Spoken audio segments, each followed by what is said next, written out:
December నెలలో కొంతమంది కుటుంబాలు పరిచయం, వాళ్ళు తీర్మానంతో నా దగ్గరకు వచ్చి ప్రార్థన చేయించుకుంటారయ్యా, ఈ నెలంతా మేము ఉపవాసం ఉండి ప్రార్థన చేసుకుంటామయ్యా, మా కుటుంబంలో ఉన్న వాళ్ళు తప్పకుండా మందిరంలో అడుగుపెట్టడమే కాక వాళ్ళలో ఇంకా భక్తిలో కూడా అంతంత మాత్రం ఎదిగిన వాళ్ళు బాప్తీసం వరకు రావాలయ్యా, మా కొరకు ప్రార్థన చేయమని కొంతమంది ప్రార్థనలు చేయించుకుంటారు ప్రతి డిసెంబర్లో.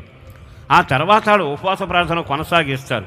పండగ రోజులు చాలా కార్యక్రమాలు ఉన్నా వాళ్ళు అట్లా ప్రార్థన చేసుకున్నాక ఆ తర్వాత ఆ కుటుంబ సభ్యులు వీళ్ళ ప్రార్థన ద్వారా దేవుని దగ్గరికి వస్తారు.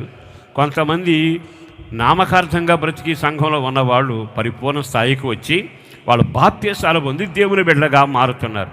వాళ్ళని అడిగితే ఆ అమ్మాయి లేకపోతే ఆ ప్రార్థన ప్రారంభించిన వ్యక్తులు అనే మాట ఏమిటో తెలుసా? నేను నా కుటుంబానికి మేలు చేసుకోవాలి, నాకు మేలు చేసుకోవాలి. చెయ్యొచ్చు ఒకసారి ఆమె అనొచ్చుగా, ఇంకా గట్టిగా.